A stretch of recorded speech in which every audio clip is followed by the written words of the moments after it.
but a show. I am literally fulfilling the biggest dream of my life. You blinked and I made history. Copacabana Beach heat, millions of people, and a woman in heels, makeup, and lungs ready to sing with 2 million voices in harmony. I lived that. And it wasn't one of those exaggerated dressing room fantasies. It was the largest audience in history for a female artist show. And if you think that's already surreal, wait to hear what happened backstage. Here's a hint. There was a mysterious disappearance of a banner, tears, threats, and a lot of overcoming. There was even a threat against my life. Believe me, I'll tell you everything in today's video. Before continuing, I need to face that awkward moment. I know, asking for likes and subscriptions is cheesy. But let's be honest, if I don't mention it, you'll pretend to forget and leave. So here it goes. Leave a like and subscribe now. Or I'll release an Axe version of Shallow at 3 in the morning with Maroon 5 as backing vocals. I'm serious. Going back a bit in time. In 2012, I set foot in Brazil for the first time with the Born This Way tour. It was the old Gaga, the one who wore a meat dress, made controversial music videos, and hit the stage with chaotic energy. I did 3 shows, Rio, São Paulo, and Porto Alegre. In the set list, I brought the entire album and even included tracks from The Fame and The Fame Monster. In São Paulo, I even got hit in the face with a ball and continued the show, because that's how it's done. In 2017, everything indicated that I would return to Rock in Rio. Everything was ready, but fibromyalgia decided to show up. Pain all over the body, difficulty breathing, and I had to cancel. I posted on Twitter, "Brazil, I'm devastated. Maroon 5 took my place.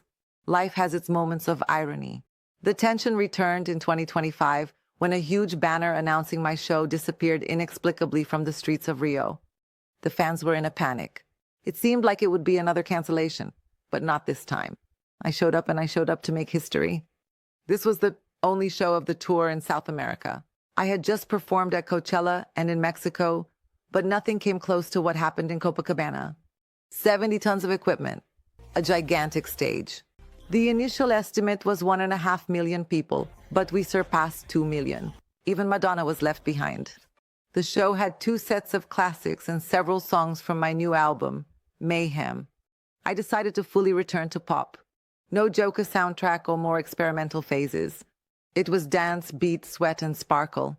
Those wanting chromatica will need a bit more patience. The focus was different.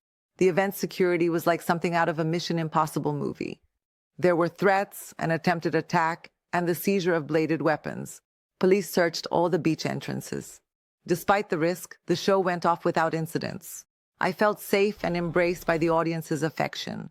However, let's address the threat against my life. I know you just wanted a show full of music, lights, and maybe some dramatic tears from me on stage, but hold on to this. A few days before my show in Copacabana, the police identified a plan for an attack with an explosive weapon. Yes, that's right, an attack. And it wasn't a music video script, it was real life. A group was plotting an attack with Molotov cocktails, targeting children, teenagers, and the LGBTQIA+ community. All this while we were getting ready to sing and dance on the beach. It's heavy just to talk about. The nightmare that almost became a global headline. The Rio police, along with agents from other states, acted in absolute silence. No false alarm. They followed every step of the suspects in online groups, where hate was shared as if it were a meme. And all of this, believe it, just to get likes on social media. Look where we've ended up. A man was arrested in Rio Grande do Sul, identified as the mastermind behind the absurd idea. Meanwhile, in Rio, a teenager was apprehended, also involved in the plan. And to give you an idea of the scale of the operation, 15 search and seizure warrants were issued in places like São Paulo, Mato Grosso, and of course, Rio de Janeiro itself. All of this to prevent this tragedy from happening. The authorities chose to keep everything confidential. No one wanted to spoil the party ahead of time. And I agree. If this had leaked earlier, imagine the panic. Imagine the energy of the beach being replaced by fear. What should have been historic would turn into trauma. And thanks to this meticulous work, the story was different. The weapon did not explode. Love exploded, and I burst with emotion on stage. In the middle of the performance, I opened my heart and said how much that moment marked me. I said that I was at a loss for words to describe what I felt, seeing that sea of people shining. The Brazilian energy is something that cannot be explained. The images of the show went around the world. Blocks and blocks of Copacabana's shoreline, completely packed. The international media highlighted the record attendance and the magnitude of the event. Rio was back in the headlines everywhere. The military police, the municipal guard, and even federal forces participated in the operation. The checks at the entrances of Avenida Atlântica were rigorous. Even with sharp objects seized, the rates were lower than at Madonna's show in 2023. The repercussion was also economic. Hotels full, bustling commerce, happy street vendors. Experts compared it to the impact of an early New Year's Eve.